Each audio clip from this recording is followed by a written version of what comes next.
You're welcome back to the channel. In this video, I'm going to create a quick in-depth head-to-head comparison review about these two trading platforms, which is Moomoo and Wealthsimple. So let's quickly dive into it.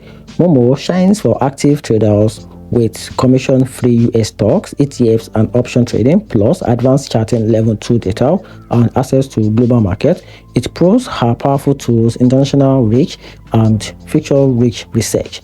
The con side is that it can feel overwhelmed for beginners and also have some hidden fee like FX and lack the same protection in all regions.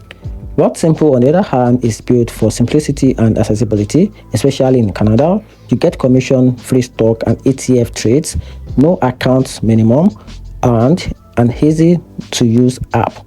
Pros include simplicity, low cost, and beginner-friendly design, while the downsides are limited advanced tools, FX fees for US trades, and lower real-time data unless you upgrade. So in conclusion, choose Moomoo if you want advanced tools and global access, or pick Wealthsimple if you prefer an easy, low-cost platform to get started with.